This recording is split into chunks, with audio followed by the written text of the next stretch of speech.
Hello, and welcome back to the Geek on My Sleeve channel. This is Geek Out 129 over.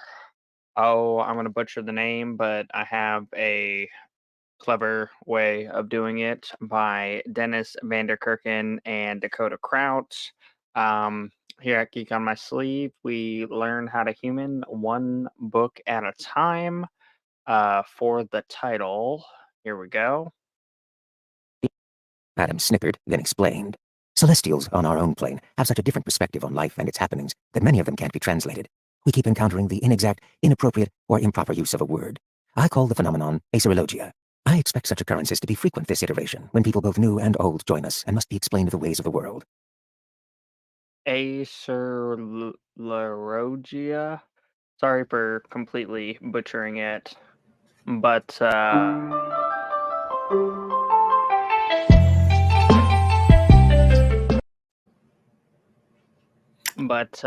if this is a real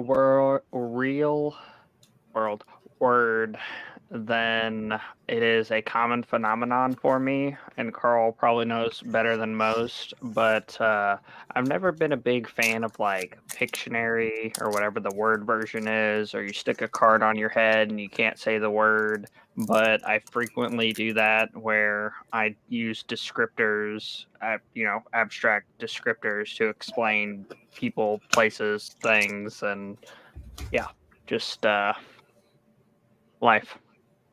Yeah. Um, gosh, book 10 of the Artorian Archive series. Was just talking about it in Discord that there is so many like little nuggets for the overall world building in this book that even just getting through it 3 times, I feel like I missed so much. And I know Well, yeah, go ahead. very, very true.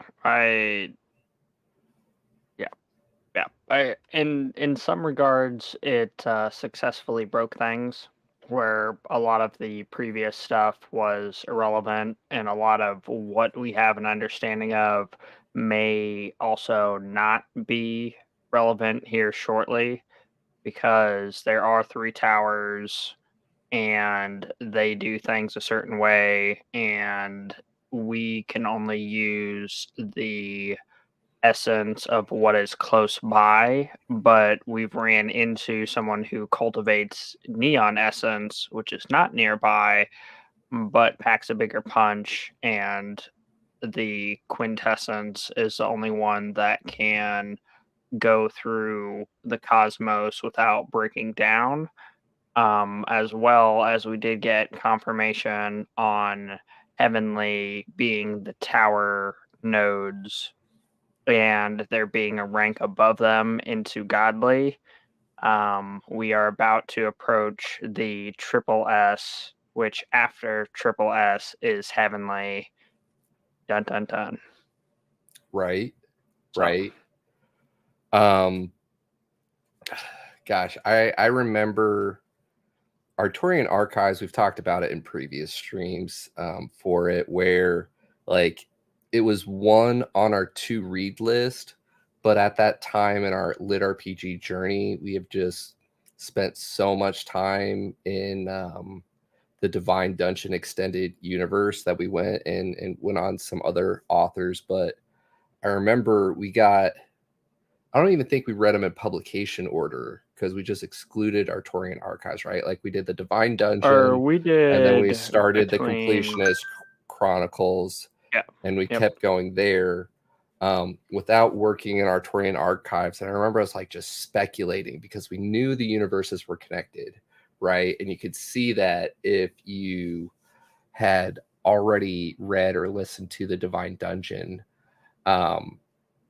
And I remember us just kind of like speculating, wondering how it made the transition into this game world, and to get uh, all the little nuggets in this book, right? Like talking about the different types of bodies and how their current bodies in Cal wouldn't do well in the real world. But sorry, go ahead. Yeah. That's one of those, like, in a lot of ways, it sounds like it never should have worked because you can't stick a bag of holding inside of a bag of holding, and you essentially stuck souls inside of a soul. But due to the silverwood tree and everything, it ended up working out. and then it's very fluid and complicated in the aspect of like people who were people or races of humanoids are able to be that, but then our Arturian is currently a long or the last form that Bob made for the the dragon, Right. and Right. we have like a core who used to be a core but is now a beast, but not really because she can shift between her beast and her humanoid form. And Hmm. it's yeah, it's all very fluid. Yeah, there's so much there that I want to unpack. And I know you're referencing kind of Cal's earlier experiments with like bag of holding with bag of holdings, but now whenever you say can't, I think it was last stream we did where it's like Or yeah, can't. It's impossible just is yeah. yeah, just haven't tried hard enough or whatnot. Um, so yeah, like this is definitely one of those books that I'm going to tag for when we get a little bit further into the Completionist Chronicles to come back to, because for me, it was just like such a lore book. We did get our fun kind of Well, like fight scene at the end with what was it called? or The with game? Barry, No, the or sorry, game. not Barry, with oh, Odin, who's going by something else now. Yeah, Zeus. Zeus? Yeah. Zeus. We have yeah. Yeah, yeah. Which that's another one of those like overarching lore things that didn't quite add up for me because like in the Divine Dungeon series we had a snippet of Odin, and it was essentially where he came with two of his other mages and went through the Mm-hmm. dungeon as we were flying to save Danny. And I think it was like book 3 of the Divine Dungeon. Right. And Right. we essentially, because of the ever expanding runes to harness all of the ley line energy, which is currently what has doomed us, we end up destroying where they were living inside this like perpetual lightning storm Mm-hmm. and destroy all of his people, not necessarily his race, but all of his tribe, so to speak, for the Right. era.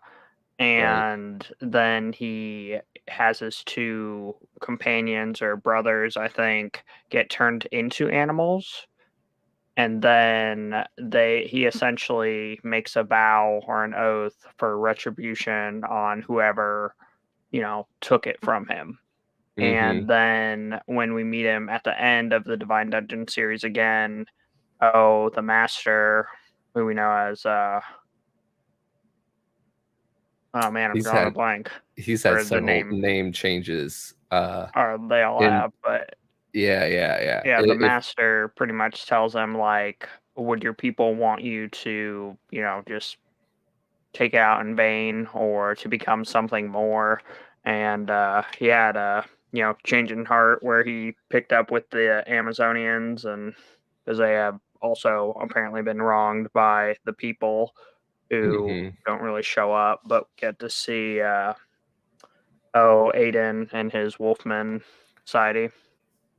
Yeah, it again like this franchise just does it so well tying things together where once you get into the other storylines you see how interconnected it is, right? Like for me, um being a huge epic fantasy fan, like that's really like once I got into reading, like cut my teeth on Game of Thrones, Wheel of Time, Dragonlance was like an early, um, love for me, and just how like deep in the lore and the backstory and the complexities of these relationships that you don't always get in the shorter form content.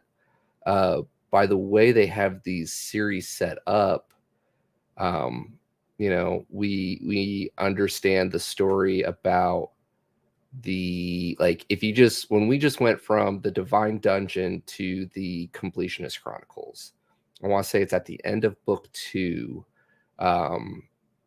Regicide, where we have Adrian and Henry kind of like face off, right? In the final, like with the Wolfmen and the humans. You're giving me faces. Sorry, I Regicide. went back one further. I was thinking in the Divine Dungeon, book 5, when Henry and the Right. people's leader were all Right. buddy, but then him turning into the Wolfman because Cal essentially has him sign a mana contract, which turns him, let people truly see your nature on the outside. Anyway, and then we get if you're going to be a beast, I'll make you a beast. Yeah. But yeah, like, so we went the Divine Dungeon, that's where we leave off. And then you jump into Completionist Chronicles, end of book 2. It's like, they were best buds. What happened? Like here, like, leader of Wolfman, Adrian, like, all this ill blood and, just like why they hate each other. And for us, it was kind of like, okay, like, we know a lot of time happened and passed, but like, what happened, right?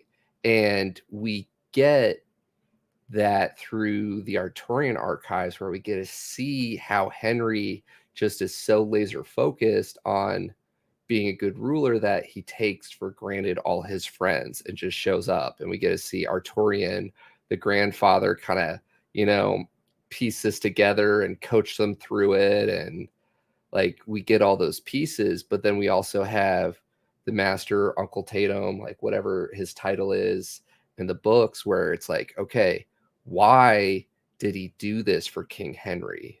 Right? Like, why did he help Joe revive him? And like, throughout this series, we get to see the little nudges and the little bumps and the little like extra titles and help and favoritism. That And then you go another series over into Lion's Lineage, and you're like, the opening scene of that, it just pieces it all together. And where like the master, which we end up learning, like Xenocide had all this stuff,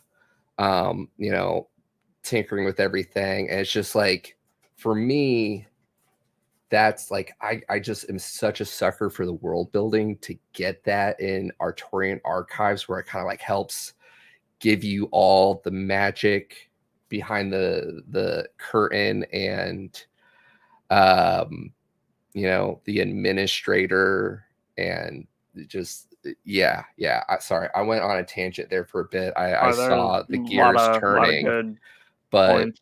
Yes, this series really scratches that itch for me, where it just brings it all together so beautifully, without, for people like you, and correct me if you feel otherwise, you don't like to stop and smell the roses all the time. Like, you want something fast paced, boom, boom, boom. And in traditional epic fantasy, where you get all this extra lore and stuff, it's like, okay, like, we gotta slog through this, and it's cool and it's fun and it's interesting, but it's not quite the biggest thing that I put down books for is like the political positioning. But what has helped set this one apart is it's gamified and it's more Easter eggs. So it's something that if you notice is relevant, but if you don't notice, it's not going to break the story. For example, like we were saying with Completionist Chronicles and Henry and Marie being the kings and the tyrants, like we got to see a bit of that in the Divine Dungeon universe, where they got decked out in their mithril armor and, good news that they're mages and they don't need to use a restroom and blah, blah, blah. But then it's, scaled up for Completionist Chronicles, and then to see the Wolfman leader is Aiden, and the fact that they're going up against each other, and you get the little inner there, and then there are just so many additional things, and it's still just on that one scene there. We got to see, Artorian and the party he puts together to gamify or test out Dungeon Eternium's Mhm. game system, and how he gets King Henry gets a title that allows him to be resurrected easier. And then Mhm. we do know, continuing, that Occultatum, or the Master, ends up um, being able to manipulate the pylons very well. And so Mhm. he does it anyway, but then gets caught, and it's kind of like a layaway plan, but not really. And it's just like all But the again, one little scene, and just how many yeah. causal connections and Easter eggs. Like, if you didn't know all of those back things and you just started on Completionist Chronicles, still an amazing book. Yep. But being able Yep. to piece them between all the different series is And that's one, again, the beauty to how this is set up, where like we go and we reread and re-listen to all the time. So like those bigger epic fantasy books, like the Stormlight Archive, for example, like love it. 30-40 hour audiobooks for 1 credits. Thank you oh so much. um but when you go back and re-listen to it, like that's 2 to 3 books compared to like the Divine Dungeon Extended Universe, like what their sizes are. But like you can just go and reread or re-listen to one of the series, and then it kind of helps remind you and fill in all the gaps. Going on the same example you were talking about, where like the layaway system, where the system dings him. I remember reading through the Completionist Chronicles and be like, how does this work? But like, it was actually Eternium who did that, and to have kind of the that little pylons that interaction. track it, but then have the Yeah, master be able to get or bypass yeah. them, because he basically instilled all of them and has been micromanaging them and working them. But to get to see the growth through, like Eternium and um, Artorium, and to get all that backstory. And then gosh, like thank you Dennis Vanderkerken for showing us more about the wisps and how like the different courts have come together. I remember us asking about that in a previous stream, where we were fortunate enough for Dennis to hang out with us. And it was like, yes, want to know more about the wisps, and having the different courts come in, and to see kind of that progression between like the Divine Dungeon, that's more traditional fantasy, into the Completionist Chronicles, that's like much more lit RPG, right? And how it connects together. Because again, like going back, like in our head, or at least my head, I was kind of like, okay, like I understand how this is, but I much more prefer and enjoy like truly grasp the rhyme and reason. And the series is just doing a phenomenal job piecing that together. I felt like for the wisps, back up a step, they explained more, but also were very tantalizing, where we haven't even scratched the surface. There Not was, even I their final forget, form. it was the Incarnate of Fire, or the Tower of Ascensions, Dawn, or whatever she goes by now. She was talking to her incarnate, and they were talking about the three towers. And you have the beast tower, you have the cultivator, and then he used a different word for dungeon. And then the dungeon one has all the extra, and then it's like cloud synced, is how I thought of it, to across the cosmos. And that they're all, essentially used to refine it into quintessence, which is the only thing that can travel through space. But anyway, we have wisps that some of them haven't gone, even attempted the other path. And he talks about the variabilities, like because of the layer of pi being so close to the realm, it's having a bigger impact in people making fractals and triskelions and other, fractal formations in their cultivation technique. And then just like all the misnomers between infernal and celestial and I oh, really enjoyed that, like getting to spend more time truly understanding the essence. And it even took it a step further where like we looked at Adam and got the distinction between like you are not your essence. Like this is, I don't think I um grabbed that one. and again, kind of like think about Tom, where like I think it was something to do with like he had corruption or whatnot that gave him that like berserker rage or um whatnot. No, it And was the Berserker Rage was like a birth defect or whatever, blood disorder, but because he was of the people and they don't interact with the outside world, and the outside world already knew about a cure, but when he was training, after essentially being stripped of the majority of his cultivation technique, he ended up absorbing a bit of corruption between his time before he got to Cal. gotcha, So gotcha. Hans was having him use wasteful abilities to burn off some of the corruption. Right, right. But like it he wasn't his essence, I guess, is what I was getting to. After they Yeah, learned yeah, how yeah. to Yep, address yep. that, he didn't get that fiery, dawn level energy of just rage. Uh yeah. Man, I freaking wanted to grab that quote and I didn't. Because essentially, I believe it's a conversation with Dawn and the fire where it's like, oh, that's not how Celestial works at all. And talks about Adam, and they're like, well, don't confuse a person with the nature Mhm. of it. And I wanted to separate it and, kind of relate it back to IRL for I've had people who I work with who I truly enjoy working with, and they, seem to have my best intentions in mind.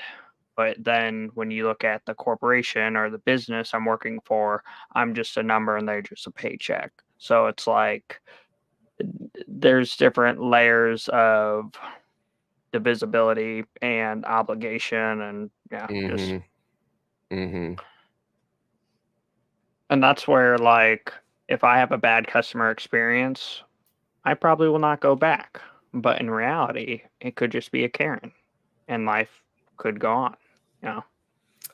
Yeah, yeah, we could probably spend the whole next hour just talking about where you draw the line and pulling from another one of our favorite series, He Who Fights with Monsters, where Jason talks about um, trusting the people in the And so the organization. establishment, yeah. Yeah, yeah, because we spent time out in the corporate world, and there were plenty of times where you know, um, had good managers, but maybe bad overall policies and vice versa, right? Um, but yeah, I know you worked hard to grab a lot of these quotes, Oh and yeah, I, we I can just really break want down and to, start humaning.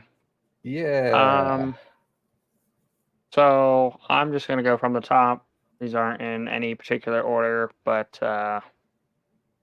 Lunella wasn't a cultivator, but Mom's Strength had its own section in the Adventurer's Handbook. In that fat book, the inscription spoke thusly, "Underestimate not the strength of a mother scorned, for she will have both the strength of a bear and speed of a hare, to make one's day all the worse for wear." The wooden croaking of a side door opening made Rod change her. so it's pretty common, has been said many different ways, but not Hmm. that catchy. That was very catchy, but you always hear, happy wife, happy life, or mama ain't happy, nobody's happy, but very poetically done. Um, and then this one is just a personal favorite and was also a good The curves start. Lunella had gained over the years, not after the mistakes Tarion had made, nor the blue rolling pin-shaped bruises he'd acquired. Thick thighs save lives, unless the town elder was sitting on you because you couldn't keep your mouth shut during Longhouse dinner. While sitting Short and sweet. Yeah. And that's another thing that just like the poetic justice of Dennis Vanderkerken in the form of Arturian is like you can be complimentary or compliment without being asinine. And there are a couple other moments that are just we're gonna get there. I found them. Um, but then more for the human aspect of life. Needed afterward. Don't feel a need to be concerned with how long it took. Time holds very little meaning without much to spend time on or people to spend time with. He nodded, holding his own hands as his So that one really hit home for me for recent events where what are we doing it for? You know, time holds no meaning and we end up flexing and adjusting our time to produce more, make more, to, you know, spend more quality time with people. And that's, yeah, that's a big one for me where, you know, what are Yeah. we really here for? And I think it's important for not just like ourselves personally, but organizations and everything else we were talking about, like making time to like what is the purpose, what is our essence or our law or our name, what are we trying to aspire for, like why are we showing up? Yep. And we here at Geek on My Sleeve are showing up to, what's our catchphrase? Learn Learn how to human one book at one a book. time. Yeah. Yeah. Yeah. But yeah, we appreciate you guys hanging out with us. And then yet again, I can't say the word, but I hope it is a word. implacably. One and the same. Speaking of the events is hard. Showing and sharing may be easier. I've already gone through them once, so the journey will be a swift one, but I knew that when I finished it, I felt hollow. Something was missing. Like the tribulation did not actually test me for a regret or a sorrow. The test of the sixth tribulation felt akin to forgiveness. The emotion is difficult to put into words. He perked up a moment, pointing at Adam. Acyrologia. Adam. Acyrologia. And yeah, essentially I run into this a lot where the words I say are not the words you hear, or what they mean to me doesn't mean the same thing to you. And in the initial one that I used for the intro, it talks about people of different eras. And yes, I will say that age is a weird barrier. Um, but yeah, I struggle all through the ages, except for, you know, kids, because just play with Legos. Legos are awesome. Legos are life. And then this is another just like short and sweet one. The tent flap, trying not to overthink. If there is doubt, then there is no doubt. Tomorrow is going to be an If there's doubt, there's no doubt. Where, you know, sometimes you spend tying yourself up into knots, and other times you just have to accept it for what it is and take it as it comes. I don't know if I actually want that one. Not how I thought Celestial and Infernal Essence worked. Shouldn't they be flipped? Infernal telling you what to do, and Celestial making you focus on something. Oh no, Dawn crossed her arms. That's all public cultivator perception of the age you grew up in. The truth is a right mess. Completely turned upside down. Even Shaka got heated about this topic when he told me about essences. In those papers of yours, you've got the corruption side effects basically on the nose. Abyss, I even made the mental effects into a Cal-style list. The pylons may not work, but I remember what it looks like. Here. Corruption psychology push effects. Fire, berserking and rage. Water, lethargy and apathy. Earth, possessiveness and stubbornness. Wind, hyperactivity and flightiness. Infernal, rapid cellular aging and decomposition. Celestial, haughtiness and pride. Artorian studied the familiar information Dawn displayed above her hand. So that one was more just for the breakdown of the essences and to Yeah. emphasize that, like, this is so sidestep, high horse. This is why I love books so much, because your perspective plays a big part of it. And when you're in the middle of a situation, it makes it hard to assess it. But to be able to see interactions and interplay with people inside of a book where you're not invested allows you to view it differently and not take it personally. Yeah, just to kind of add on to that, where there's books that I read, every 6 months, every year, and the book hasn't changed, but where I'm at in my journey has changed, and like new takeaways, new perspective on things. Um, like even the classic Dune is one that I probably go back and re-listen to once every 6 months, and I first picked it up maybe 10 plus years ago, and the lessons and my takeaways on it now are completely different. And I think it's true for just about all genres as well. I know, like, kind of in the self-help space or better yourself space, depending on where you're at in your journey, they just hit different. So Yeah. And I just got a kick out of this one. Was there a beginning to the universe? Shaka released his temples, delighted at the easy question. To this one, certainly, though the story is mostly told for a laugh. I will remind you that existence is cyclical. In this universal cycle, Snark and Spite arrived first from the previous one. To the vast emptiness, the first said, "Can we kick the can down the layers and pretend we don't need an origin?" To which the latter responded by manifesting a newspaper, rolling it up, and smacking Snark. Shaka snickered, only for Spite to tell him, "We are the prime movers here."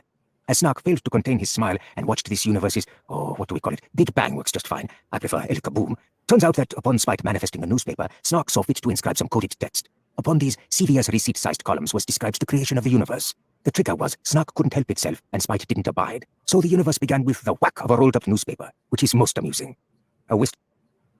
You heard it here first. Dennis Vanderkerken has figured out the origin of the universe was a Erica boom, and it was the whack of a newspaper. yeah, there's so many little, I don't even know if they're puns, but just jokes from so many different angles, like CVS sized roll, Or and just receipt. like Yeah. yeah, just like other little things that you catch throughout the book, where it's like, wait a minute, like kind of like pulls you out, because here you are in this like epic fantasy. And he did well incorporating it, because there's also a point in that conversation where, Dawn asks, "Is time linear?" And he goes, "Yes, but don't tell gravity," because they have a funky, and then he goes on to talk about dogs and they're all good boys and whatever. So it's Hmm. like he's seen several iterations of it. Yeah, When the lifespan exceeds the I think, civilization. I don't know if you pulled it, but I think there was even like a Linkin Park reference or whatnot. I wasn't 100%. They try so hard and they get so far, but in the end, it doesn't even matter. Yes, Right, that's Linkin Park, I right? Am I felt, yeah. I felt like okay? either it was just a thing. There was also a Gravity Falls reference, which is a kid show, There's but I thoroughly enjoy. there's so many, and I guess that's where, we kind of like found our little corner of the internet, where typically I miss a lot of those pop culture references, but the fact that we're actually catching a good number of them in the series, I think it means we're in the right spot. Yeah, similar interests. Meaning of life. Purpose. Shaka hadn't been in such a good mood in ages. What do you make of it? Very little is made with purpose, so we find some ourselves. For most of us, that is the tower. Dawn inhaled slowly and exhaled through the nose. She was hoping for something more profound, but she'd take the win and slap a copper down to go for another. Do you get bored? Lonely? Is not being able to affect the world tedious? The Heavenly shook his head to say no. The work we do is fulfilling. There is barely a more worthwhile calling to pursue. That we cannot affect your one single planet directly is of no consequence. We do so indirectly instead. Sometimes by accident, as I for one do so enjoy musicians. A glance can be devastating, but it is enough to gain the music I wish for. Plus, once I've heard it, the profound realm has the performance forever. So that was kind of a twofer there. But yeah, so what is the meaning of or purpose of life? It's, whatever you make it. And then I spaced the second thing you said there. She shrugged and moved on. Meaning of life. Purpose. Shaka hadn't been in such a good mood in ages. A glance can be devastating, but it is enough to gain the music I wish for. Plus, once I've heard it, Oh, is it worth it? And, it's all what you make of it, and you have to make it worth it. And then for them, it's, a higher cause, so it's worth it to them. Ba, ba, ba. Oh, this is one that I wanted to ham up initially, but I didn't end up actually making the content. Like, oh, you heard it here first. It turns out that Dennis Vanderkerken was the one who um, threw the meteor that wiped out the dinosaurs. he grumbled. That ley line trick is good for calcite, but very poor for what we need up here. The rock we tossed to backhand him into behaving took 200 or 300 million of your Earth years to arrive, but it did the trick. Shame about the dinosaurs, but creatures made up only of the immalleable were never going to stand up to the resurgence of essence. Speaking of, your calcite is currently going through a step iteration during his slumber. That curator will wake when So this is two parts. So it's funny because that's how we destroyed the dinosaurs. And the origin of the world in the Divine Dungeon universe had 3 moons. And then Sky Spear Academy is the first moon that they dropped, which, held Blighty and was to sustain him, the element. And the second moon we dropped was Xenocide, who almost killed all of the world. And then it was not the third moon, but it was a moon that hit the planet that then destroyed the dinosaurs because they wouldn't be good for the resurgence. In addition, we previously, when we had the threads that were going through Cal, and Cal initially went offline, I thought it was the drill hitting him for the origin of Completionist Chronicles right before not Mm, Elon Musk picks him up, but now we know it was due to the meteor that wiped out the dinosaurs. So, in that timeline, we still have several billion years or I, something wa- before we I was get about to to say, humanity. yeah, Yeah, so yeah. that Humanity as we know it in the Completionist Chronicles. yep, that kind of curtails that and knows that we have wait, you know, 20 more books before we get beta, or we could, speed up time, or I'll take a nap or whatever. But yeah, just I emphasizing that we're possibly not even halfway there because we don't know what the initial time was. But yeah, yeah. that corrects that theory. More essence information. essence elements and related functions: earth, foundation; water, resistance; air, flow; infernal, subtractive; celestial, additive; fire, destruction. The heavenly made a face which indicated he was impressed. Water is life, air is movement. Why is fire at the bottom? Copying Dawn's pose, Shaka shoved his hands to his hips. Oh, I also enjoyed a lot of the witty puns throughout this, where it's like, oh yes, putting a dollar sign in the cell keeps it from moving or whatever. And I personally hmm don't deal with Excel as much as Carl does, but I'm gonna take your word for the application and found it comical. Yeah. I wish I didn't have to scroll down every time. Ba ba ba.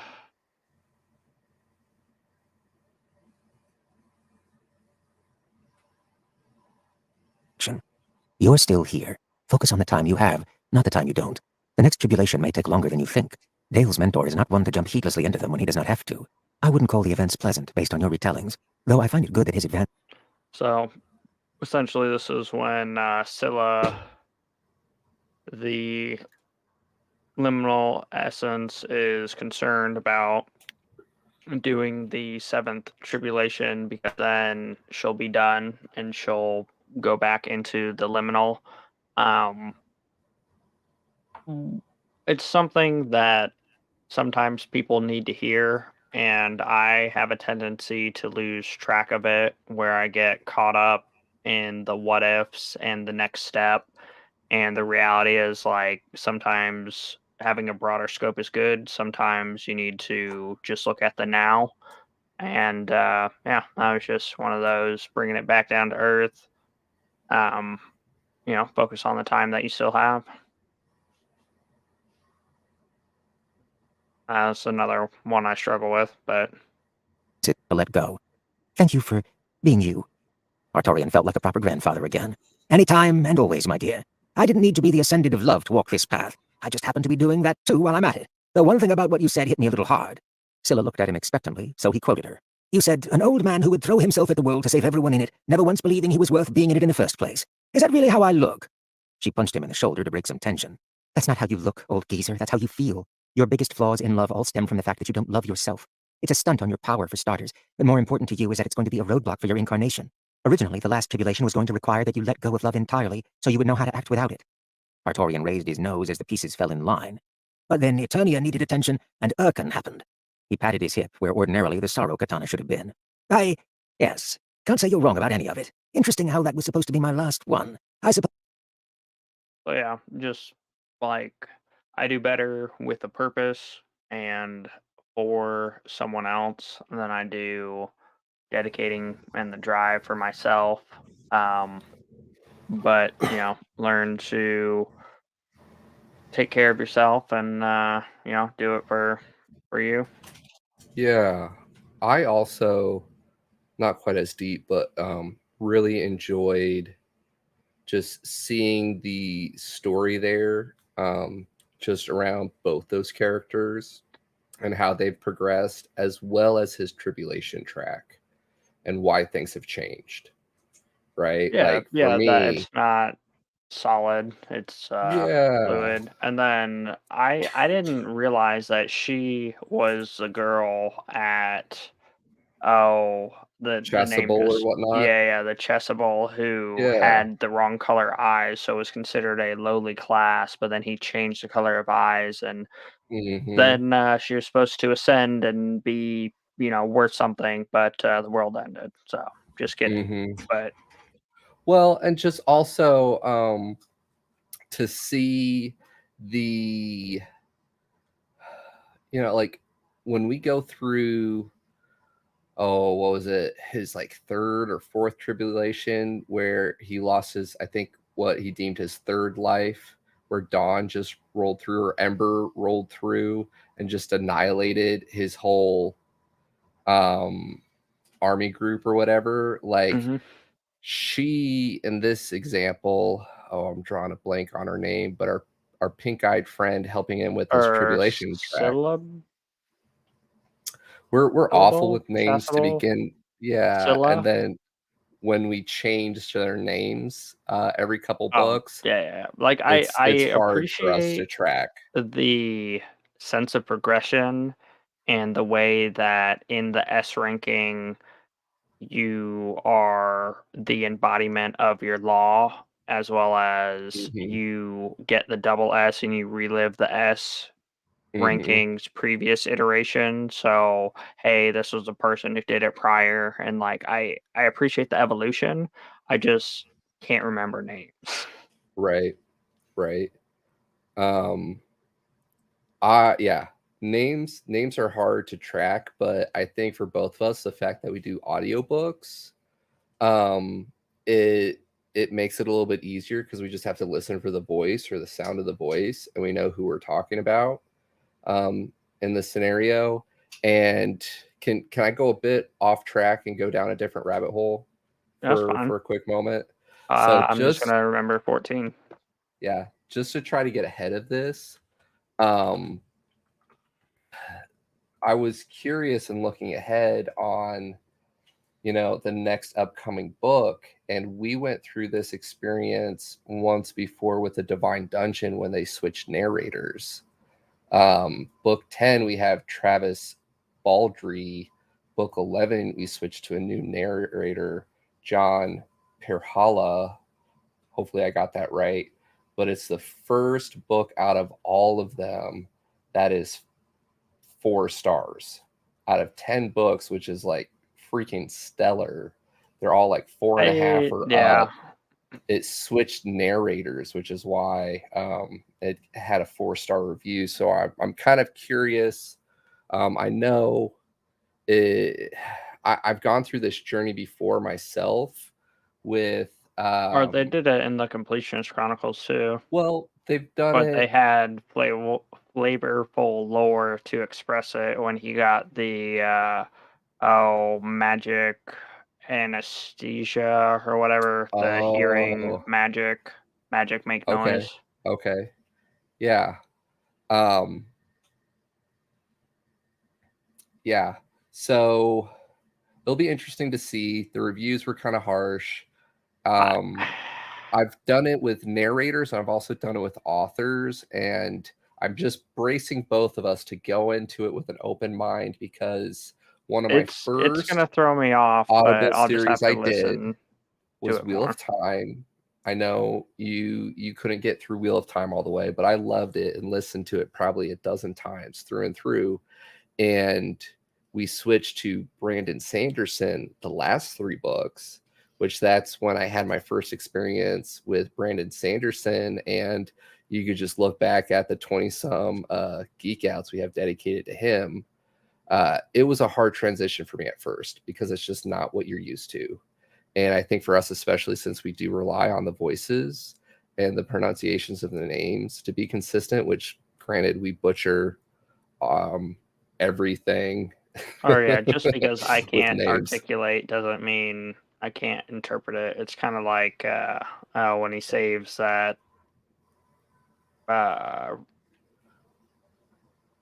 forget what she is.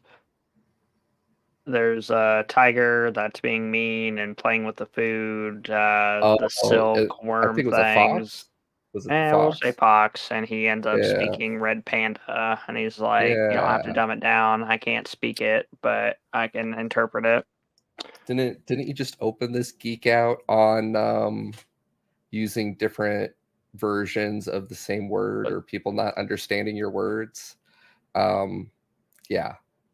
Yeah. So just and brace so yourself. and on the Buckle other that in, side new of narrator. things, I Thank you, Travis Baldtree. I don't have it pulled up, for an amazing 10 books. Awesome narration performance. Don't know the backstory to why the switch, but things happen, whether yeah it yeah be yeah. it here. I guess, I full disclaimer, no idea the backstory. But as an avid listener, would you rather them wait for the narrator to be available and delay 6 months?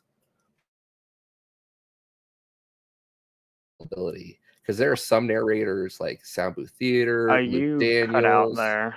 I don't know if it was for everybody. You said, "Would you rather?" and then Oh, would you rather them go with a new narrator or delay it to get into the preferred narrator's schedule? Would you rather have the content now I or wait? so at the end of the day, the story is the same, and I've ran Is into it the though? problem every which way where did take me a little bit to get used to it after they changed narrators for the Completionist Chronicles. But then I had the opposite impact with, I want to say Ascend Online, the narrator, very well done. I can't think of his name, but then I I think read it's Luke a Daniels. different book with him, and I kept like, he's so good at using Mm, different voices for different people. And then I heard another book he did, and I kept that's like true. It's the getting same voice. yeah, Alfred, like or whatever, like, what are you referencing doing other. in this story? Yeah, yeah, yeah. Like, You're you're not a not part of supposed to this, be and here. part of that was just I distractedly do everything where I never just do one thing most of the time. So And I listening at like 3x speed. I was doing this last listen through, since I have done it so many times, it makes it easier to just crank it up that last little bit. Um, but yeah, if your mind wanders for a moment, all of a sudden you've missed like a quarter of the chapter. Yeah, and I mean, we'd listened to it multiple times anyway. I will say it's gonna take some getting used to, Mm-hmm. but uh, take it with a grain of salt. The Or a drop even of if mana the or next essence. narrator is flawless, it's still not what I was expecting. But I also want to kick said people in the face when they're like, "Oh, this artist I really like doesn't sound the same. I don't like their new stuff." And it's like, I don't think you understand what being an artist is. That is literally the definition of creating something new. So, And it's a I journey. yeah, yeah, Like you hone your craft, or you change, or um, any anything. But I think you hit on a good point that just like expectations going in, yeah. brace ourselves for book 11. And it might make sense just to take a little bit of a breather too in between this and the next one. I know, like, I don't, we'll get into some of the housekeeping later. Um, but come back to it with an open mind, there for the story. Um, yeah, yeah. Sorry. Back to some epic quotes that you pulled from this one, book 10. Travis Baldry. I'm going to look it up. I know I just said it. And then we went down the rabbit hole. I don't know. This one, I believe it's just a long one because I got quite a few markers here. A hand to help him up. Mm-hmm. You've been in meditation for a handful of days. Zephyr and I had plenty of time to chat. Since I can change my form freely, she was explaining what she looked like, and since I was wanting to try out a different shape, I thought it a nice opportunity to solve 2 problems in one go. Zephyr got some reminders on a humanoid form, and I got the feedback I wanted. If high elves all know one thing well, it's how to look amazing. Artorian stood, then needed a moment to inspect the change. Well, you've certainly opted for a firmer frame with more assets to it. Amy winked and shot him with crossbow fingers. Distracts my enemies and makes me feel like more of a mom. Plus, I never disliked the ogre physique. Being all thin and graceful is something I can go back to any time, but I wanted a sturdier approach. So, short, wild hair, muscle that looks like it matters but doesn't detract from my smooth, feminine preference, and a citrine, ruby, and obsidian color scheme. More solar influences to go with my black hole theme. The Sunlaw has so many toys. Artorian pointed at her stark yellow hair, currently shaped as more of a side cut than something wild. He also noted she was going with matching eyeshadow color. The contrast looked fabulous on her darker skin. That was actually pretty neat, no matter how much he kept thinking about a jacked wasp. I'm going to need a bit to ground myself in this intended change, because I still think to say dawn, and while you kept the dark tan to bronze skin color, I am very used to the orange to dark red gradients you sported. Glad to see you kept the supernova eyes. Black sclera always make me think of villains, but they just look so celestially good on you. Amy scratched the back of her head and flushed, which was surprisingly easy to see. Oh, hush, you sweet talker. Do you like my form? I'm still working on the details, and don't know what to do about clothing or associated designs yet. I was hoping to ask Zelia, but she and Yuki are in sleep mode after the iteration change. Our extended Wood Elven family is also currently still stuck in Eternium, so no Rosewood to consult either. He beamed, all proud. My dear, you look beautiful in my eyes regardless of age or form. I just want you to be happy. More muscle or less muscle, graceful shape or sturdy shape, long hair or short, queenly garb or a warrior's armor. I want you to do and be what makes you comfortable, and to make yourself as happy as you can be. Of course I like it. Artorian winked and touched her arm. You look wonderful, and there's nothing wrong with going after the appearance you want. If anyone tries to say otherwise or slide in a comment where it is unwelcome, well, try to break them gently. She raised a brow, half amused and half serious. And so this continues, but the poetic justice of being able to say, I am here for you, I enjoy you, what are you trying to pursue? Like, whatever you want is what I want as well. Except for it's said so much better, and I wish I had some of these articulation skills at times in my life. And then on top of that, the fact that he also acknowledges his own shortcomings, to where he's like, I may slip up. Like, I may not always use the preferred name that you want. Like, it's going to take me a while to get used to it, but grandfather vibes, I'm here for this journey with you. You just let me know how I can be supportive. Right? Like, so well done. And again, like, to think for these 2 characters, whatever their names are, because at the very beginning of book 1, Artorian takes Artorian, right? Like this is life 5.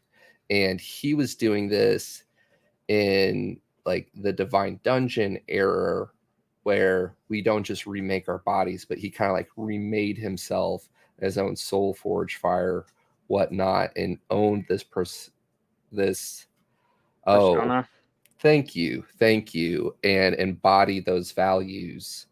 We get to see that happen with the Celestials as they go through this journey and go from Ember to Dawn to, I'm sorry, Dennis, whatever her name is, this book. I And think there's like 2 more in between there, but yeah. yeah, and then just the journey of these 2 characters, where the end of his 3rd life was when she was in her 1st life of Ember or whatnot, and just completely what do you call it, spirit bomb, just like Kamehameha, like rolled through and just flexed and kept on rolling. Yeah, And then this next one's really good too. beautiful, beautiful. Yes. You think anyone would have their head stuck that deep in the abyss? Without missing a beat, Artorian sagely nodded with great exaggeration.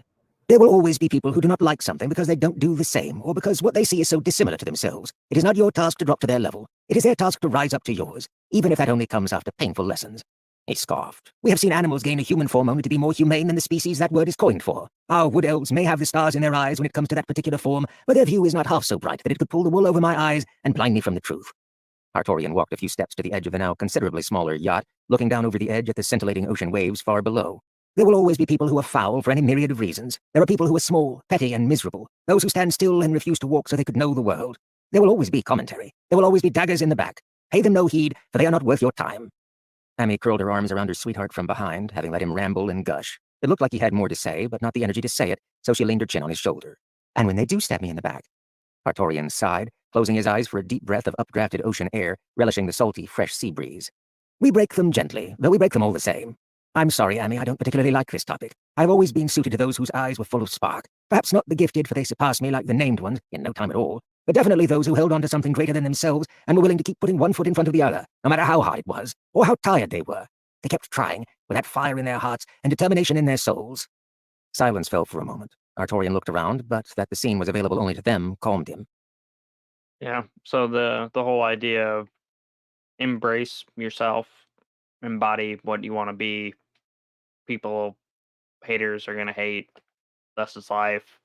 And then if it does come down to altercation, break them gently. Absolutely, absolutely. Don't go picking fights, but don't. Yeah, Ba, ba, ba, ba, ba. So that was all of the 14. Try to break them. Yep.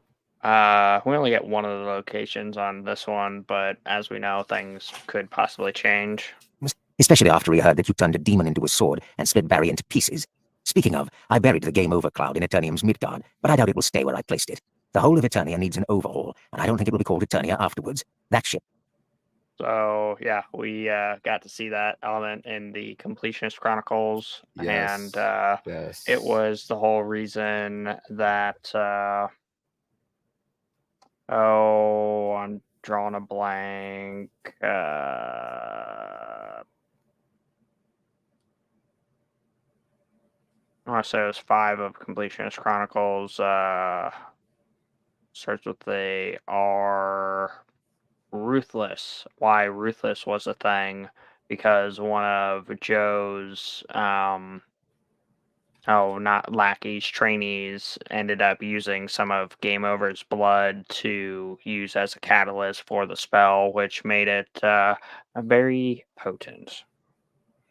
Yeah, to have that full circle right there. Yes, yes, yes. So, Ritualist titles go Ritualist, Regicide, Rexus, which is a side quest, Raise, and you got it right, Ruthless. And that's the first arc. And then Invent drops tomorrow for Audible. Mm. Those things. Did we do Wolfman Warlock 2 yet?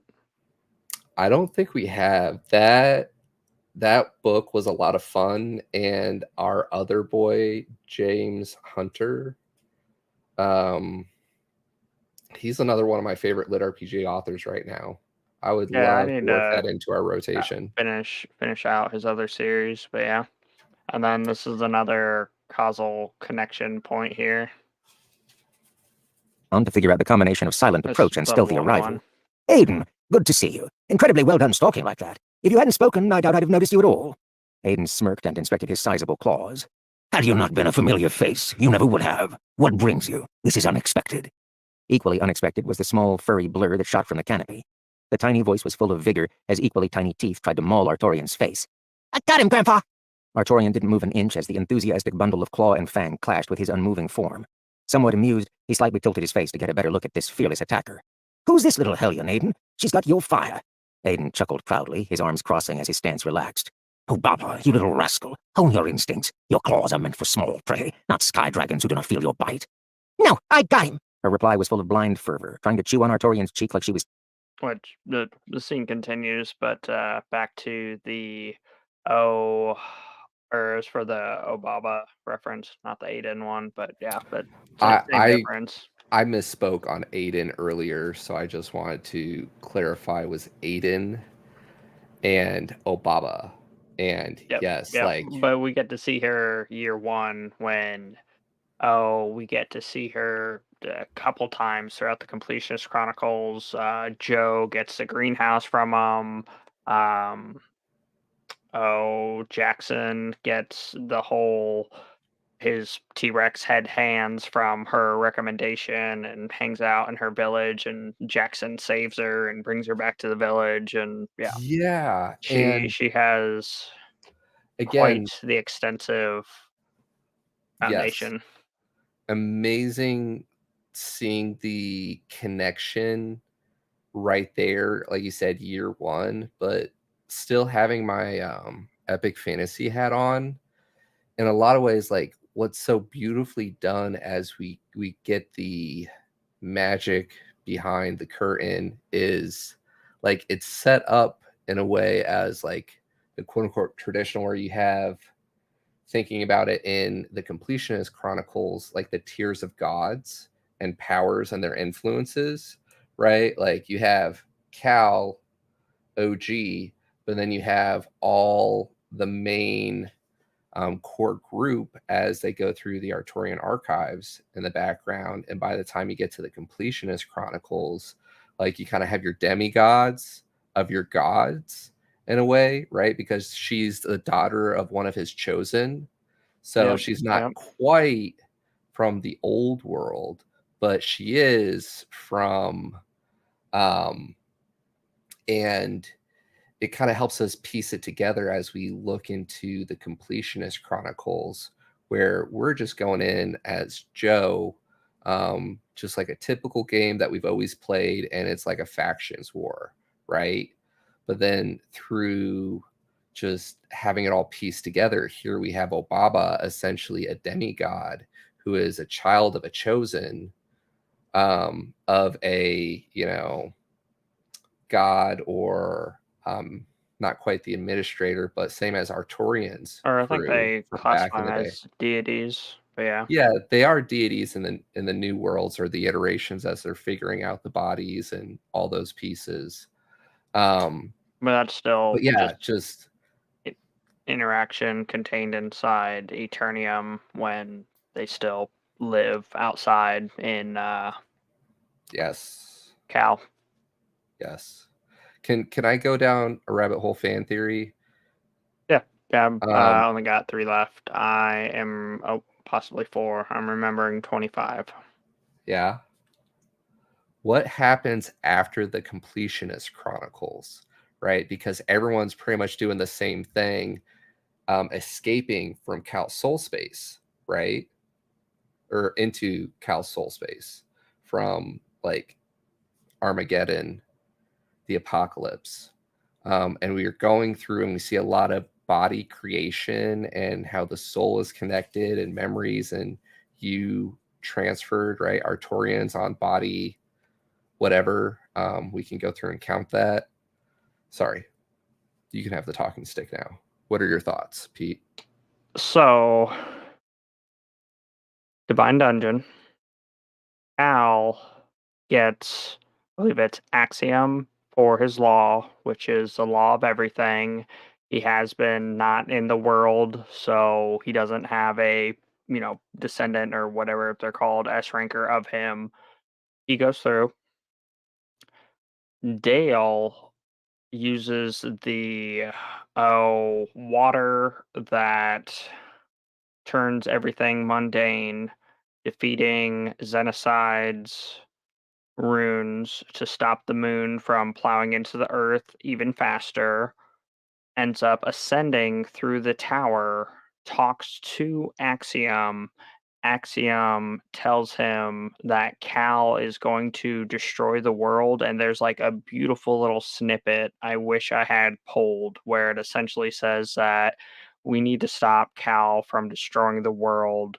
And then it goes on a couple other things, but it essentially talks about like there being a golden era after. So I'm not 100% as far as where it's going to end up, but it's supposed to be amazing. Um, yes, the end, I want to say, of book 4. There's a beautiful little snippet I need to pull for you. Yeah.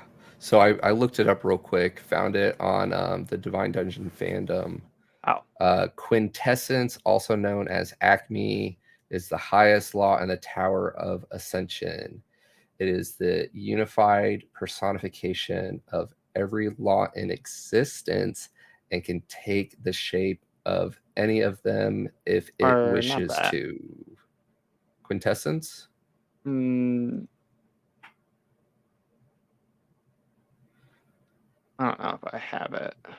The only mages with Quintessence as their chosen law are Cal and Dale. And the growth in it requires them to grow even closer to perfection.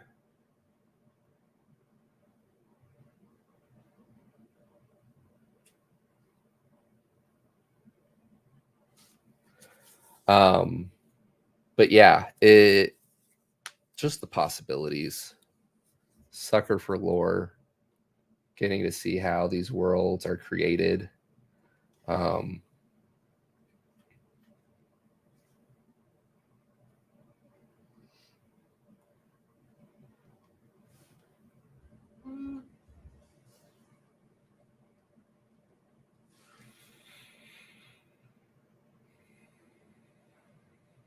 I'm really looking forward to Invent, book 7 of the Completionist Chronicles. Calamity is 4.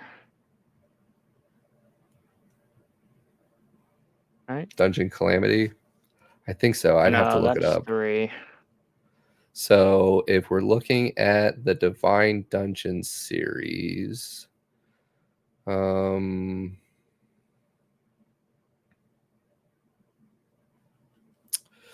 Madness is 2. It's Desolation. Right? Yeah, I Desolation. clicked on it. I'm trying. He's got so many books at this point. Yeah, that was part of the problem I was running into. The Divine Dungeon was one of my first LITRPG series, and it was a nice little gateway into the space because it wasn't as I think I saw him in an interview where he said he felt like it wasn't even a lit RPG book. It was more of a fantasy. Singling him out, for the room was full. Sorry, I didn't mean it. Did I collect a marker? Oh, none of these have anything on them. Yeah, I don't know if you'll be able to get it. Tears filled Dale's eyes as he stared at the planet of the future, at the far-reaching impact of the dungeon's grand plans. But then, as if to tease Dale's ability to cope, a light appeared. Cal somehow changed, becoming more, and essence and mana began returning to the world. With the return of the life-giving energy came the return of the races and destruction turned to exaltation. Dale watched as a golden age of knowledge, thought, and peace ruled over the world. The vision faded, and Dale stared up at the node, stared up at Acme. Tears filling his eyes, Dale asked the question he was dreading. How? How can I do it? How can I save them? Work has already begun, even if it was not known. Cal is the only one who can save all of them. But there is only one way for this to work. Only one way they survive. You have to make the hard choice. I warn you, what you saw was the best possible outcome. Dale blinked and found himself in his body, staring at silver leaves swaying in a breeze that he couldn't feel. His body roared with power, and his back arched in pain and pleasure as he was remade by mana. When he settled on the ground, he looked around to see one odd face and two wisps. What? The master licked his lips, which were suddenly dry. What tier? What type of mana? Okay, so that was not quite it. I think it was a Still, little bit still an before that. awesome, relevant quote for everything we've talked about. Just tying it all Has together, already leading begun. up to it. Epilogue. Dale stood on a vast silver plain. He knew part of what was happening, but he didn't know why. I'm not seeing a tower. What's happening? Dale! A voice came from above him, and Dale was blasted away. He landed over a mile from his starting point, flat on his back, and somehow unhurt. Thanks to being on his back, he ended up staring up at a huge ball of something. I am sorry, Dale. I do not mean to hurt you by existing, but that is simply an aspect of what I am. What you are as well. Each word sent Dale flying, buffeted by sheer power. If he had been here as a physical presence, he would have been slain and splattered across the ground from the first syllable. Please tell me what you can. In as few words as possible. Dale coughed once before he could breathe again. Your soul is already bonded to a law. It is bonded to me. You are here to see what awaits you upon your return. What awaits you all. And who? Okay, What might be are it. you? I am Acme. A flood of knowledge he was not prepared to handle entered Dale's mind. Just before he began to lose his sanity, Acme shielded him with a sigh. See! Dale watched as the world he lived on was destroyed. There was no doubt that nothing would survive, or at least, very little. The reason wasn't even the debris from the falling shards of the moon, though that would wipe out almost everything and change the surface of the planet drastically. There was a simple truth that was utterly undeniable. Cal has killed us all, Dale whispered as he saw the planet wither. The creatures and people that somehow survived the shards of moonstone survived the freezing of the planet from long decades of winter caused by the ash and dirt in the air. They all died of essence starvation, as all loose essence was torn out of the air and forced through Cal's ley lines. Not just yet. New images appeared, humanity living on. The other races, the races that needed essence and mana to survive. None of them walked the earth again. Humankind thrived, though they were reduced to a dark age. Years, centuries passed. All the while, humans improved themselves. Needing to progress, they took a different route and began learning all new concepts of technology. Essence, mana, and everything about it was labeled taboo or faded into mythology, becoming a joke to the world. War became increasingly prevalent as chaos-infused smoke was released by transportation devices to heat homes or to generate a subpar lightning essence. The impact of the raw chaos was noticed, but chalked up to other various scientific reasoning, the real matter of the base elements not even being considered. Tears filled Dale's eyes as he stared at the planet of the future, at the far-reaching impact of the dungeon's grand plans. Alright, I lied. That's probably the beginning of 5. But anyway, Acme essentially says, you will destroy the world, you will save everybody, but the resurgence, man, this is gonna bug me. It's, yeah. Okay, I I'm gotta find excited. 5. Look at all those titles. Oh, just kidding. You 965. see nothing. Yeah, we'll finish out. Oh, whoops. Teething. I didn't No mean escape. that. Artorian turned back to Aiden, who was beaming. She's Buttons. adorable.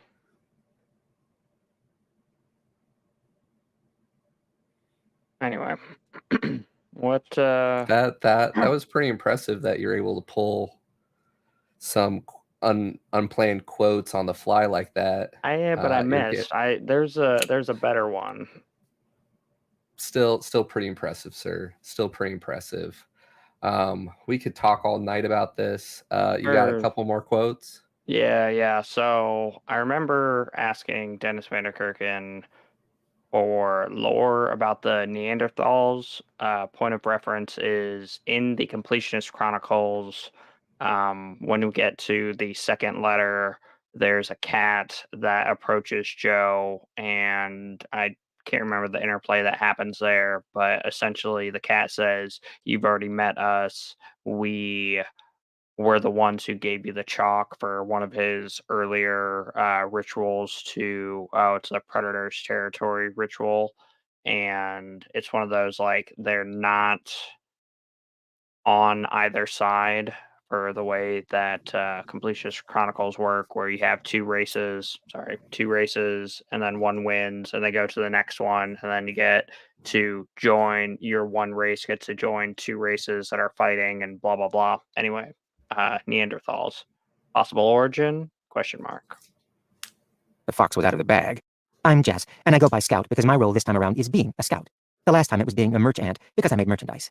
Opening her jacket, she flashed some kind of badge. You can think of me as a second wave of Chosen. I and most of my kin are early entry spellform beings that successfully came into existence during test phases. We're still looking for a good title or designation. Occultatum helped get most of us into the shoes of our new life, since we are all, without exception, the continuation of a person that used to live on someone's personal memory core wall. She closed her jacket. We don't have the same creation story as the Chosen, but we are working with what are essentially nearly identical strengths and weaknesses, so we just went with the naming convention. We're all animal-based at heart, but we've got human souls, and in some cases, a full working copy of the human memory that came with it. We're just not them. Or at least I'm not. Checking to... And another part of a conversation that we missed here is Occultatum expressing that if people live a full life inside Cal, something weird happens with their core where it still contains a soul, but it severs their ties to the node. And because in their mind they've lived a full life, they can't come back out and get a new body. So this iteration is an amalgamation of a beast core slapped with a dead alive soul and being used similar to wisps, but not really. And essentially, they're janitors. So the fact that they were there in the human capital incognito as little people, and that they do not pick sides because they're just here to help make sure the whole thing works. Um, could be a good origin, could not be an origin, could be reading I too much into it. I think you hit the nail on the head, and I could go further down that path, but another branch of the Silverwood tree on this scene you just shared with us is in the second arc of the Completionist Chronicles. We learn about the dwarves and the elves and how they're cycled into each other's perspective, right? And how Oh yeah, they they like have the lose memory memory until they exactly, get to a certain level and then and they it could be regain it. unlocked. So That way, yeah, because I figured a lot of that wasn't implemented because Cal was offline. And because right. he can't do it, and Akal Tatum and everybody's trying to facilitate it and make it work anyway, but without, the Yeah, all that, but I'm just thinking in that part of the Completionist Chronicles, just how oh, the you're memories getting thinking locked that away. she isn't And that person, has the memories. Once she gets to a state, she may oh, reincarnate, so to speak. no, that's a whole separate branch.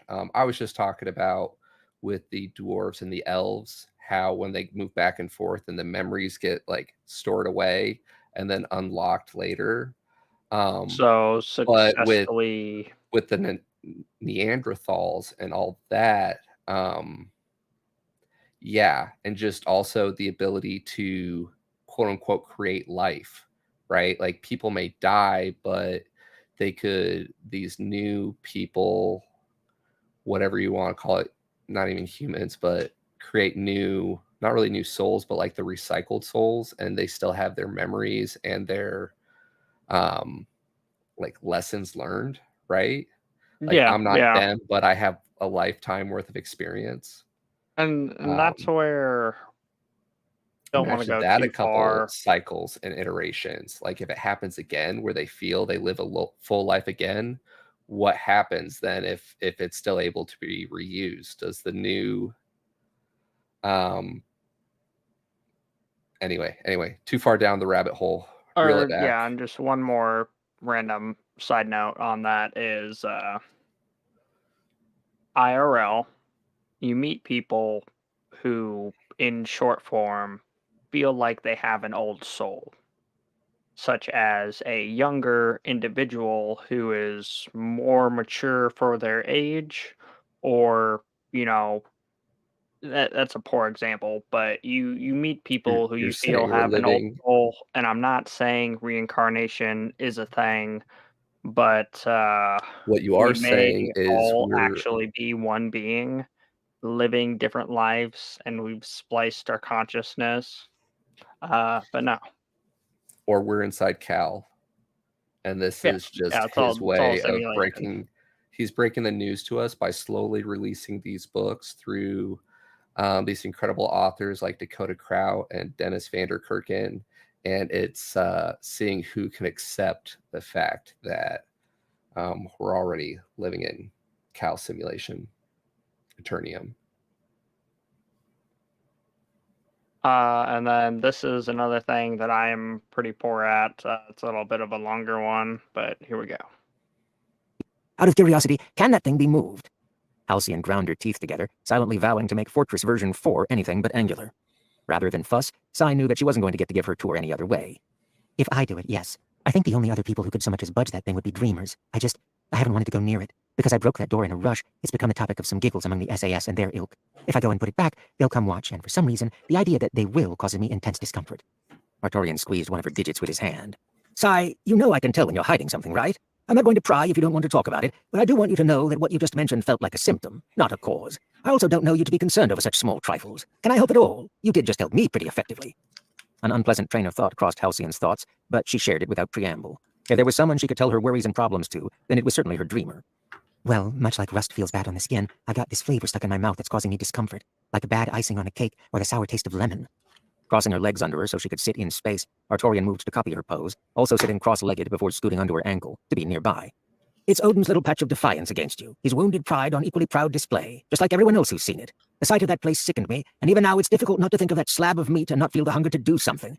But the truth bites me in the tail first, because I know I can do nothing except lose if I were to engage. Halcyon's face scrunched up, her feelings complicated. Knowing that you are guaranteed to lose against another creature is both a blessing and this intensely terrible sensation. On the one fin, my nature tells me where not to engage. On the other, Odin has caused us such grievance in the past that the inability to do something about it makes me furious. Artorian let his aura roll out, assisting with the comfort, so Sai could feel welcome to get this off her chest. He expected everyone would have something that bothered them, after all. Keeping pleasantly silent, he used his mana construct to rub along her back. Halcyon bumped her nose to the top of his head in reply, then spoke in their private forum connection. This one thing that should be tiny is breaking off into other small discomforts that should not be bothering me, but they do. I could go fight Odin, but because my innate senses tell me that I will lose, and I should back away, I know that I will not be able to fight him properly. I will keep shifting to be on the defensive, which is partially why we developed Speedball. Seeing that Artorian's brow rose and his interest peaked, Halcyon explained.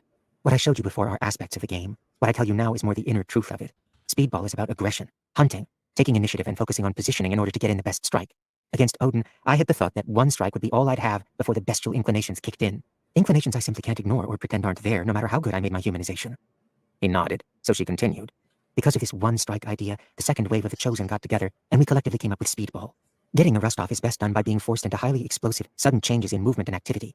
By forcing your body and energy into a state where it has to react, it isn't allowed the complacency that it so badly wants to keep returning to. Freezing up like you did earlier, my dreamer, is actually rather common for people freshly out of Eternia.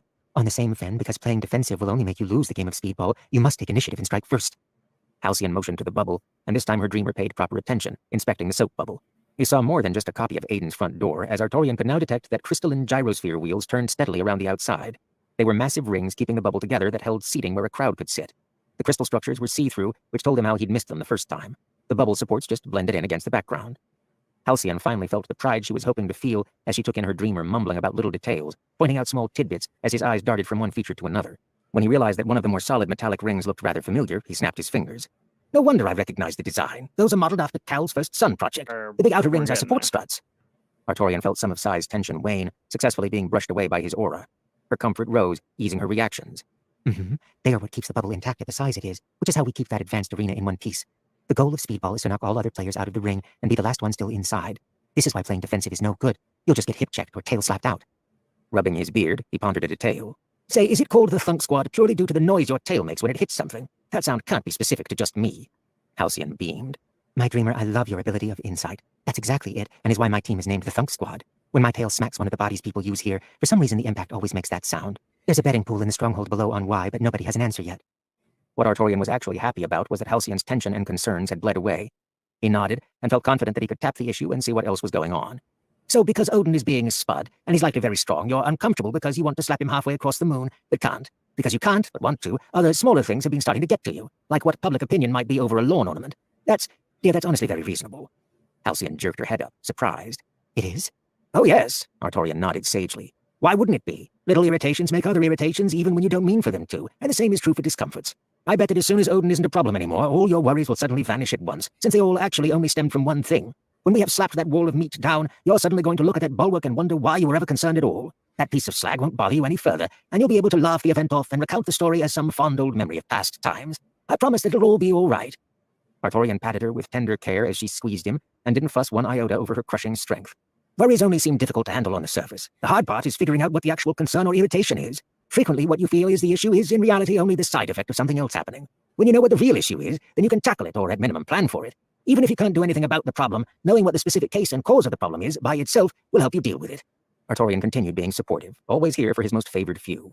We now know that Thundi and what he's doing is a problem for more than just me and mine. We also know that you'd like to do something about it, and while you've moved ahead admirably with some key ideas, because you're still bothered, it means that the current efforts aren't quite enough. That means the next step is quite clear. Halcyon's eyes sparkled with hope. Which is? Artorian showed his teeth as he smiled. We get all this rust off, put the small things out of mind, and go thunk Spud out of his precious gilded castle. All this whinging about me not feeling quite right as a mage now makes a lot of sense, and I want to get into the flow of things, so we can swim in there and get right to swinging. Okay, so very long-winded, a lot of scenery involved. Oh, love the scene though. But essentially, where one thing that's weighing on you, even if it's like not a conscious thing at the moment, can make other little things exponentially worse.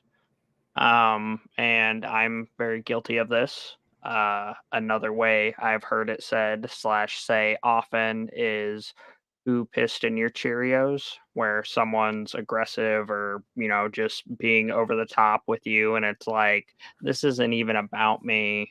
What I did should not elicit this reaction. You probably have other stuff going on in your life that has compounded to make this small infraction escalate, which is just the opposite side of it. And Artorian does it while embodying love and Yeah, hey, oh yeah, daughter, that's much better totally articulated. reasonable. Like, yeah, let's go Thunk, Thundi, Spud, Muffin, whatever he's called, Zeus. Yes, sir. Yes, sir. And then this is another just interesting thing that happens. Honestly, shortly after, probably just could have let it keep going, but here we go. The existential crab resumed a war of words that had been ongoing between them. The large pincered crustacean replied in an accent that was decidedly nasal. Impressive for a creature without a nose. Mon ami, that is what you get for voting against me concerning the measurement of time. Hulk shook his quartz-coated knuckles at the opinionated walking seafood dish. We need a system, one grounded and trackable in order to measure the proper passage of time. We can't just float along. There's schedules that need keeping. We've already tried this, Sartre the crab chuckled, tapping his rolled leaf to get the ashes off before gesturing with it. To have the concept of the week, it means we must have the weekend. You wish to make our day of rest as well, no? The crab launched into dramatics. Ah, the weekend. She's beautiful, no? And yet, she can never be yours. For when you feel that she will stay with you forever, alas, she is already gone. He waggled his rolled leaf. You see, the idea is absurd, just like your rigidity on the discussion of language. Words are flexible. That is the point. Hulk stomped the ground and formed stone, fuming in disagreement. No, words are like bricks. Words with one correct spelling have only one correct meaning. I despise this watery approach to meaning. If what you say doesn't intend what you mean, then you said nothing worth saying. Language makes sense. Lobsters should be part of a lob, but they're not. It's a pod of lobsters for some reason. Definitely not a risk of lobsters. That word doesn't exist with that connotation. Sartre waved his leaf around, releasing a bubbly laugh. Ha! A risk of lobsters is still more likely. Have you seen those claws? Besides, not to break hair, you are once again wrong about that stony view of yours. As someone who studied linguistics, I will never not laugh when someone says that word doesn't exist. That is folly. If a word is regularly used by a certain number of people, then it exists. If it has its own grammatical rules, then it's perfectly valid, you hard-boiled egg. Hulk wasn't having it. It's a made-up word. Sartre bubbled loudly in response, supremely amused. Flufftail, or what's left of it. See, c'est true. All words are made up. Linguistics didn't just bubble up from the seas. Nobody excavated the world of the ancients and went, behold, vocabulary. Even if they did, a record of language is but that. A record, not a rule book. A language that doesn't adapt to an ever-changing society is bound to be lost because eventually it won't be able to keep up with social progress. Feel free to feel at risk, Petty Hulky. Hulk stared down the crab, who was currently bubbling menacingly, ignoring that Halcyon was speeding into the fortress after the dreamer he chucked. Yeah. So just a lot of interesting things there. The vibes and the feels over the weekend, already being gone before you get there. And then, a day of rest if you want that too. It doesn't really matter. Apparently, as humans, we're the only one who has a calendar and care about days or whatever. Everybody just operates off of, daylight or being nocturnal into the words having meanings and for current language of choice, which I'm not bilingual, so I don't know why I mentioned it, but yeah, there we have like three theirs, but then we also have some words that only have one, but also depict based off of context, like always and always, like a stop sign can always stop, but you should always stop. And so it's yeah, the plus like the tone, the feels and the inflections, and I guess it's probably not appropriate to say here, but I normally have a word that I really like, but I will it's the intention behind a word. And then in my time, this might be dating me a little bit. Um, I got to see selfie added to the Webster dictionary as well as struggle bus. So I was impressed that social media and common use of the words made selfie a word. And yes, I am older than Google, so nana nana boo boo. Um, yeah. Well said. Way to bring this stream full circle with opening up about how people interpreting your words and understanding and choosing the right dialect and how flexible it all is. And yet, yeah, beautiful, well said. For being older than Google, you look pretty good, bro. You look pretty good. And then I guess sorry, go ahead. or I was gonna say the end of this book where we go up against Odin and Sunny is figuring out how to be a mage again, as well as how to use sympathies inside his law, which yet again bringing it full circle back in the Divine Dungeon days after or I guess it was done differently. Okay, never mind. I was gonna say Dale ended up using a different sympathetic law for making the water that makes everything mundane and breaking Xenocide's runes, but it was actually an application of aura that was, insert cooking ingredients here, um, for the breakdown of how many parts of which type of essence to generate the aura, not being connected to it. Because we get to see in his battle with Odin that he's like, oh, why did I slide here? There's a sympathy between this law and him. And it was because A, it hadn't been used in a long time, and B, the last person who used it was his disciple or whatever, however you say it. the magic system and the lore behind it is a lot of fun. Yeah. Yep. I would definitely agree.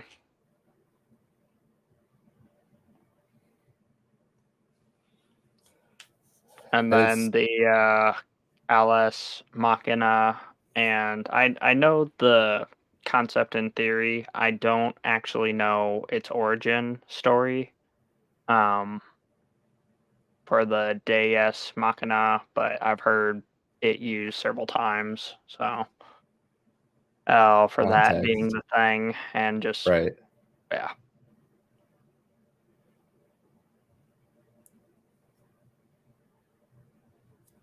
Though, I think I gotta find. I took notes somewhere.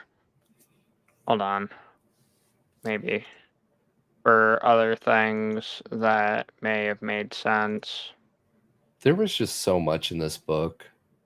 I definitely want to go back and do a deeper dive and even get the Kindle out. Because just the scaling again with the magic system, you know, originally it starts out pretty basic. Hey, the different tiers, F through A, and then we learn about like S, SS, et cetera, Then 1 through we work on 10. destroying the world as realizing that he's trying to Yeah. become a heavenly.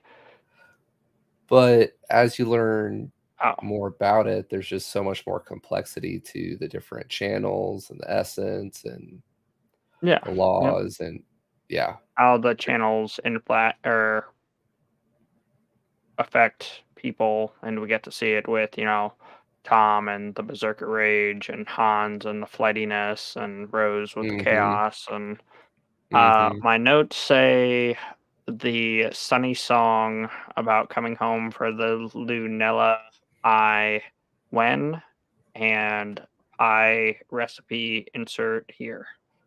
Um, that's all I ended up actually taking for my extra note.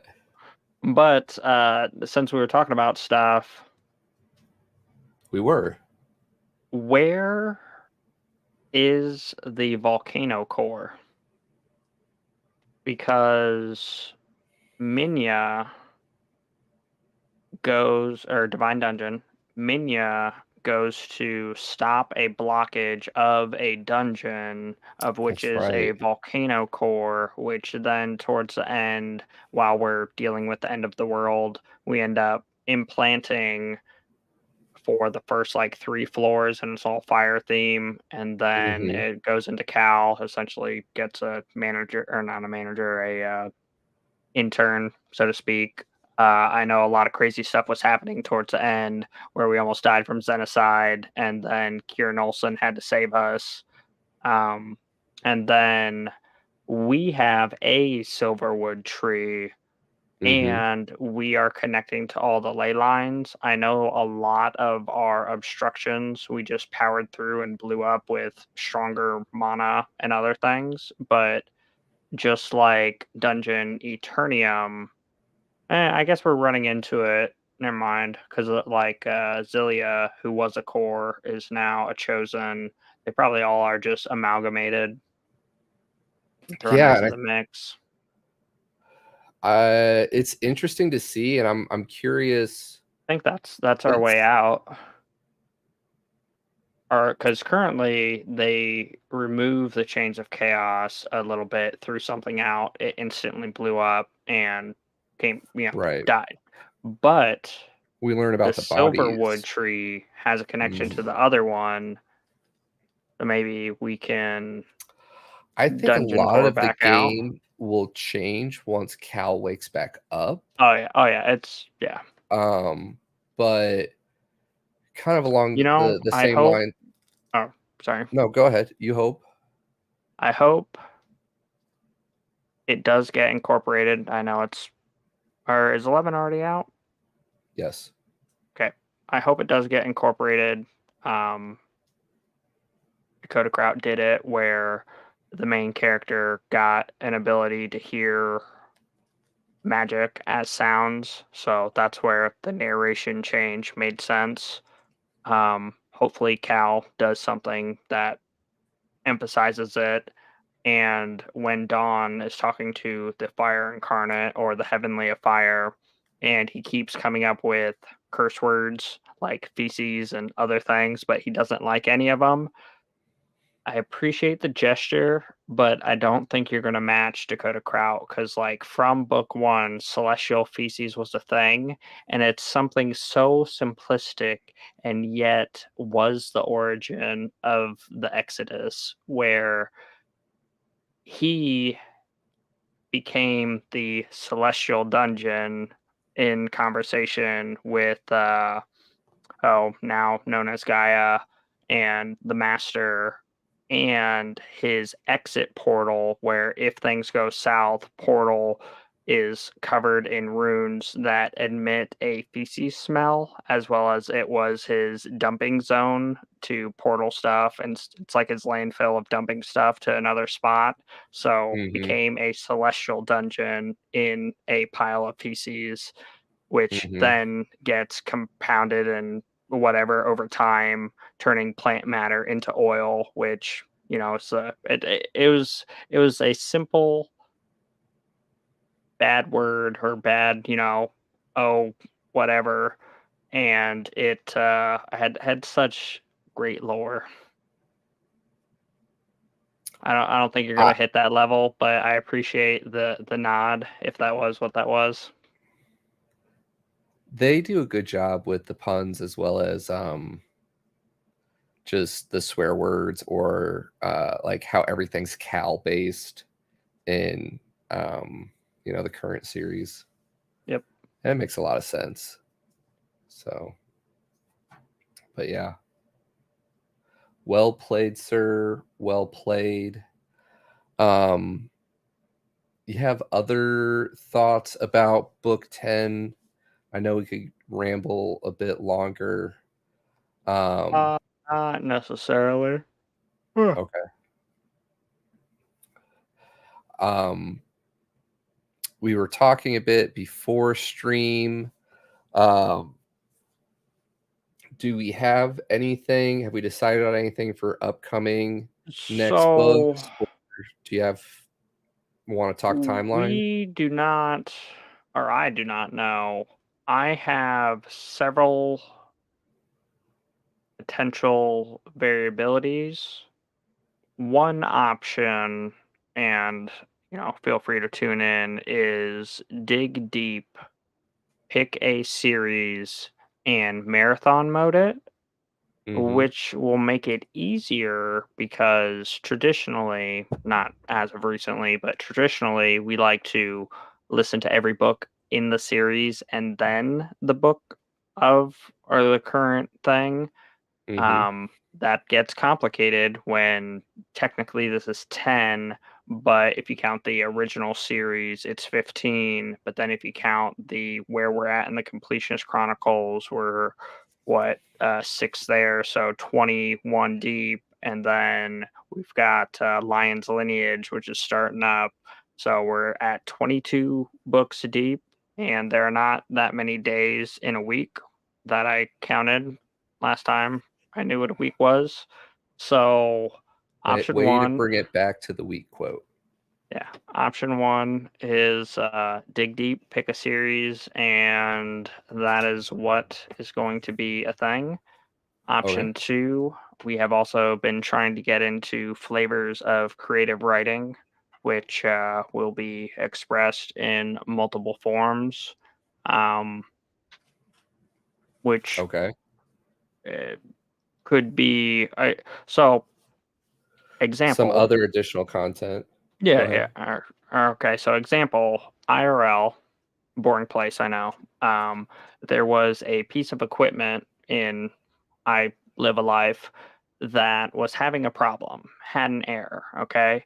And they couldn't fix it. There's normally a order of operations to clear the error, which then will state it back to homeostasis. It will find its starting point and then it will do its job.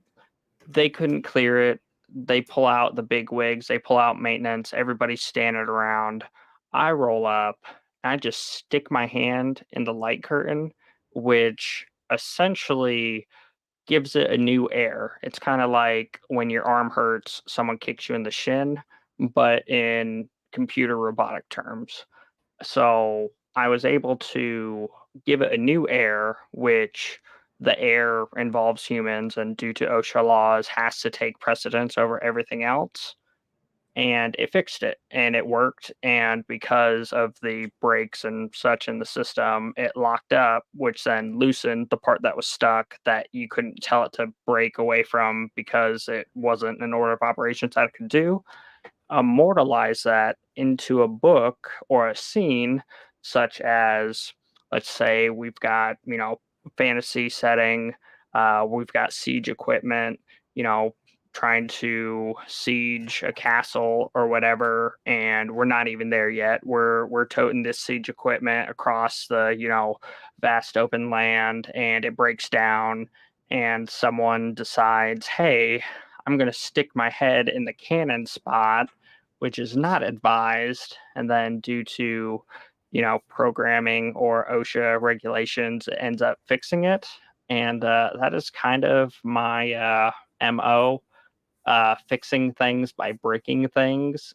But to take that in that setting for siege equipment and breaking it in a different way to allow it to be fixed, and then take IRL OSHA, which is a real thing, and change it to, oh shit, here we go again, where it's like breaking things to fix things. So IRL adaptations immortalized in stories. So stay tuned. I like it. I like it. Is it the Bobaverse that has their acronyms or abbreviations? They use a lot of them, like faith? Guppy and Faith and Yeah. yeah. Yeah. Good times, good times. Yeah. So More yeah, update. not sure what all we're doing. Stay tuned. Where will we let them know? Discord, social I media, more updates to come. Stay tuned. You know where to find us. Geek on my yeah, sleeve. don't know. Sounds good. Yep. Thank you for everybody who joined us. Thank you for catching it on the replay. Congratulations if you made it this far. You have more willpower than 90% of the populace. And hope to geek out with you here soon. Bye. Bye.